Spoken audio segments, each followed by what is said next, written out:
नमस्कार।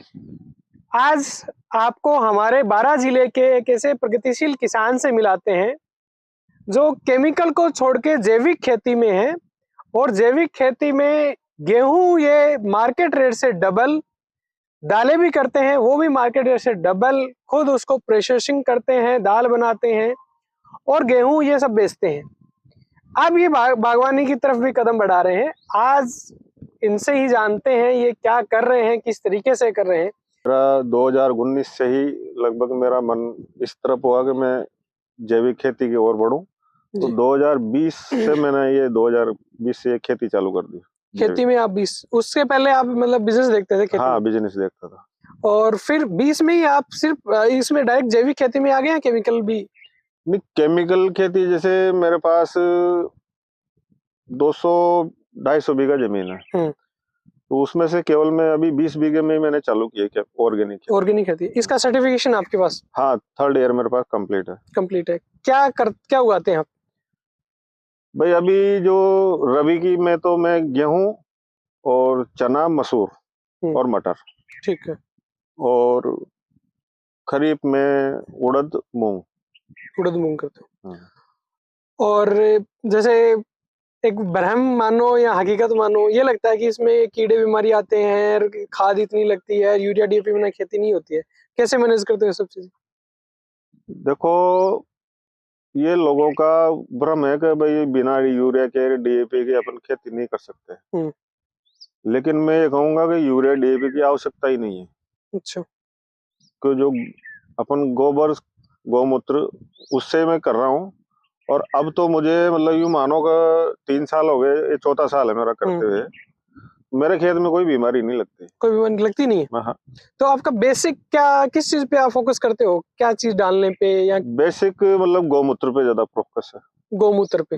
और वो गाय कौन सी? देसी विलायती? देसी गाय जो हमारे एरिया में जिसको किसान ने खुला छोड़ दिया कि भाई ये तो बेकार है, वैसी गायें पाल रखी है मैंने 10-12। उनका गौमूत्र इकट्ठा करता हूँ, उनका गोबर इकट्ठा करता हूँ और उसके गोबर से मैं ये खाद बनाता हूँ। खाद का कैसे, क्या तरीका रहता है? खाद का ऐसा है कि इसको जैसे मैंने 1 ट्राली खाद को इस पे डाल दिया, तो इसमें 1 ट्राली खाद में 1000 लीटर में वेस्ट डिकम्पोजर का घोल डाल देता हूँ। वेस्ट डिकम्पोजर इसमें डाल देते हो? हाँ। और फिर 15-20 दिन बाद फिर इसको पलट के फिर 1000 लीटर फिर डाल देता हूँ। तो ऐसे ये मतलब 60 दिन में, मतलब ये देखो ना आप कितनी शानदार तरीके का ये मतलब तैयार हो गया। फिर इसको मैं फसल के पहले, जैसे अपन अभी बुआई करेंगे, तो बुआई के पहले इसको डाल देंगे। फिर वो जीवामृत बना लेते हैं अपन, गोबर, गौमूत्र और गुड़ डाल के, और उसका लगभग मानो कि 15-15 दिन में स्प्रे करते हैं। अच्छा। तो प्रोडक्शन शुरुआती सालों में जैसे आप ये गोमूत्र या जीवामृत और ये सब डाल के कर रहे हो, कोई दूसरा तरीका अपना रहा होगा किसान? अलग अलग हिस्से में अलग अलग है। जैसे ये वेस्ट डिकम्पोजर वाला मेथड है, आपने ये भी अनोर्बिक बायोडाइजेशन वाला स्टार्ट किया है, कोई तरीका कर रहा होगा, लेकिन किसी न किसी तरीके से लोग कर रहे हैं। तो क्या आपको लगा इस शुरुआती सालों में प्रोडक्शन कम आया? फर्स्ट साल कम आया। फर्स्ट साल कम आया। हाँ। आगे दूसरे साल मेरा जैसे यूं मानो को 5 क्विंटल 6 क्विंटल के आसपास गेहूं आ गया। मतलब 30 क्विंटल पर हेक्टेयर हो गया। हाँ, 30 क्विंटल पर हेक्टेयर हो गया। मतलब 6 क्विंटल 1 बीघा, तो आप हेक्टर के हिसाब से देख लो, आप 6.25 बीघे का हेक्टर होता है, 36 क्विंटल हो गया। 36 क्विंटल तक आप आ गए। और जो अपने बहुत तगड़ा उत्पादन निकालते हैं वो 70 क्विंटल निकाल देते हैं। बहुत तगड़ा बता रहे हैं, 12 बोरी बीघे की जो निकाले, 12-72। हाँ, तो मतलब उनसे आधा तो अपन ले रहे हैं, लेकिन अपना माल भी तो ज्यादा कीमत में आपकी डबल कॉस्ट पे माल बिक रहा है, प्लस कॉस्ट कम है, कट हुई है। और ये शुरुआत में अपने साथ ये सिचुएशन। कई बार ये देखते हैं अपन कि जैविक भी किसान पैदा कर लेता है, मतलब मेहनत में तो कसर छोड़ता नहीं है, मार्केटिंग में मेजर इश्यू आता है। आप मार्केटिंग कैसे करते हो? ये बात आपकी बिल्कुल सही है। तो कोई भी किसान जब वो जैविक खेती कर तो लेता है वो, लेकिन जब उसको पैदा करने के बाद उसका माल नहीं बिकता है, तो 1-2 साल में हताश होकर वापस केमिकल की ओर चला जाता है। मेरे साथ प्लस पॉइंट है कि मैं ऑलरेडी शहर में जैसे मंडी का कारोबारी है, तो मेरे मंडी के साथी हैं, मेरे मित्रगण हैं, कुछ मेरे डॉक्टर्स मित्र हैं, तो वो मेरे से एडवांस ही, मतलब अभी जैसे मैंने गेहूं की बुआई नहीं करी, लेकिन मेरा 20 बीघे का गेहूं ऑलरेडी बिक गया। अच्छा। हाँ। अभी बोने से पहले बिक गया? बिक गया वो। अरे वाह। हाँ। और आप मतलब आपके नॉन है, जानकार है, उनको ही बेचते हो? मतलब हाँ। अभी तक तो उनको ही बेचा है? हाँ, जानकारी ले जाते हैं सब।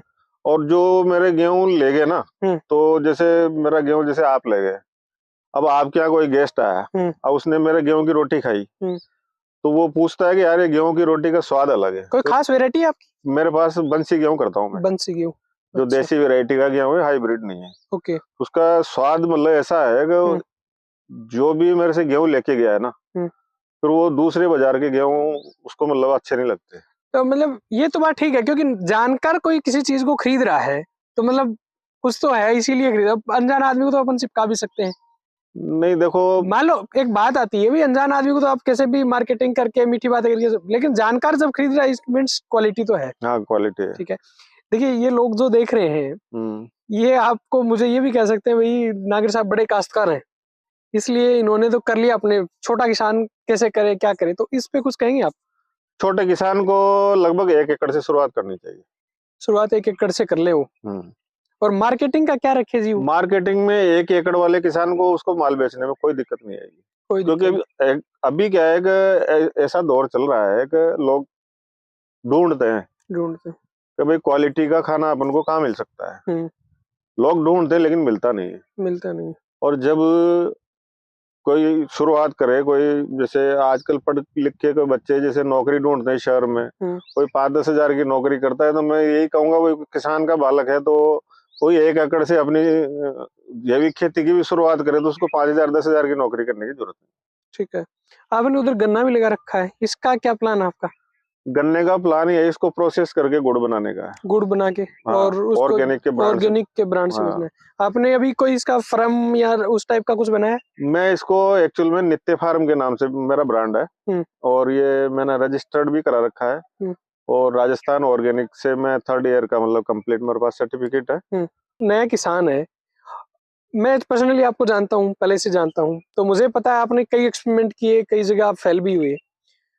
तो क्या सावधानी रखनी चाहिए नए किसान को, खासकर जैविक में घुसने से पहले? कि भाई जैसे बहुत है, यूट्यूब पर वीडियो मिलते हैं, ये बेच रहे हैं, वो बेच रहे हैं, आपको किसी का नाम नहीं लेना है, पर क्या सावधानी रखिए? क्योंकि इतनी टाइप की जैविक खेती करने के तरीके ना, ये वो तरीका, ये ले लो, वो ले लो, देखो क्या सावधानी रखनी है? देखो डॉक्टर साहब, सबसे सरल तरीका यह है कि जैविक खेती करने के पहले आप खुद को अपनी 1 या 2 गाय, जैसे मान लो उसको 1 एकड़ की खेती करनी है, 2 एकड़ की खेती करनी है, तो 2 गाय ले आए वो। ठीक है। 2 गाय उसको घर में दूध भी देगी, घी भी देगी, और उसका गोबर मिलेगा, गौमूत्र मिलेगा। ठीक है। तो गोबर और गौमूत्र से बेहतर कोई विकल्प नहीं है। कोई विकल्प नहीं। मार्केट के बेस पे कोई किसान है कहते भाई मार्केट में ये जैविक उत्पाद है, ये वो है, तो उसके चक्कर में न पड़े। मार्केट में जो भी जैविक के नाम पे बिक रहे हो, नहीं, जैविक का उत्पादन मार्केट से लेना ही नहीं। अच्छा। हाँ, बनाना तो बस खुद ने खुद की गाय का गोबर से खाद बनाओ, उसका गौमूत्र आप इकट्ठा करो और जीवामृत बना लो, घन जीवामृत बना लो, और गौमूत्र से अपन कीटनाशक बना लो। उसमें मतलब नीम की पत्ती, नीम की खली डाल के उससे मतलब उसका काम हो जाता है, उसको कोई खरीदना नहीं है बाहर। पर पॉइंट ये है कि मतलब बाहर से कुछ नहीं खरीदना, ये जैविक ले लो, वो जैविक ले लो, अपने ऑन फार्म बनाओ जो कुछ बनाना है। आप अब क्या क्या प्रोडक्ट बनाते हैं?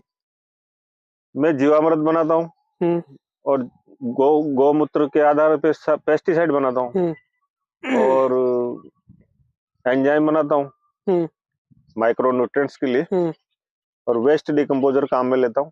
ठीक है। और वेस्ट डिकम्पोजर से खाद बहुत जल्दी बन जाता है गाय का गोबर से। ठीक है। और बेहतर बढ़िया रिजल्ट देता है। बिल्कुल।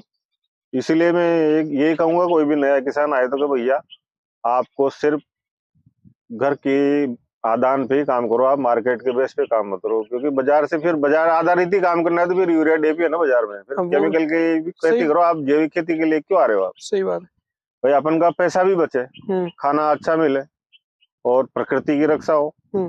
5 बीघा वाला किसान है तो वो 1 बीघे से स्टार्ट करे। 1 बीघे से करे, 1 बीघे में उसका रिजल्ट ले, और फिर 1 बीघे से धीरे धीरे आगे बढ़ेगा। तो क्योंकि उसमें ये होगा ना कि भाई उस 1 बीघे से चालू कर दिया उसने, ठीक है, तो लोगों को भी पता लगेगा यार ये व्यक्ति जैविक खेती कर रहा है। क्योंकि जो आदमी देखता है ना, तो माउथ कैंपेनिंग जो होती है ना, बिल्कुल, वो सबसे बेस्ट है। सही बात है। और वो ज्यादा कारगर है प्रचार करने में।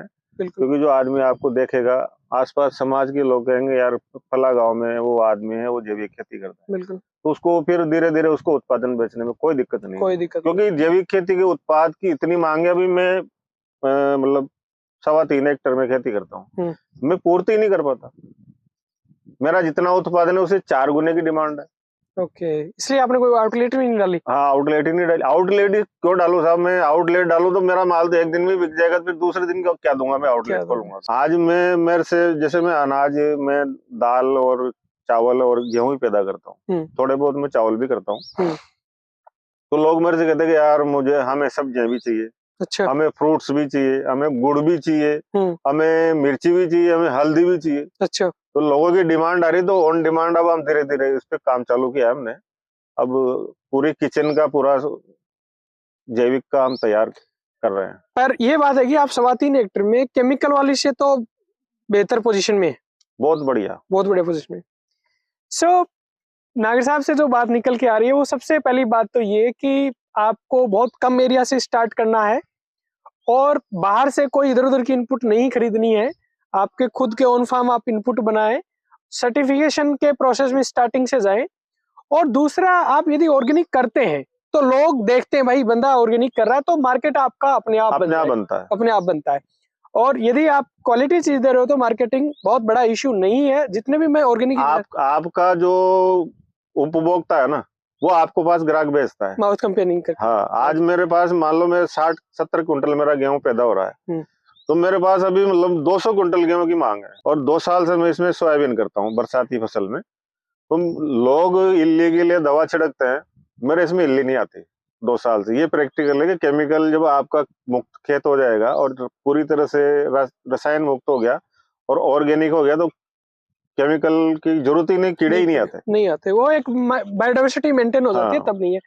सो उम्मीद करते हैं आपको अच्छा लगा होगा नागर साहब के अनुभव जान के। आप ऐसा भी अपना कोई मतलब कंक्लूजन निकाल के बैठ सकते हैं, ये बड़े किसान हैं, कम एरिया में कर रहा है, इनका चल रहा है, और आपके पास ये भी चॉइस है कि आप इनसे काफी कुछ सीख सकते हो और उसको अप्लाई कर सकते हो अपनी लाइफ में, और आप भी कुछ बेहतर कर सकते हो।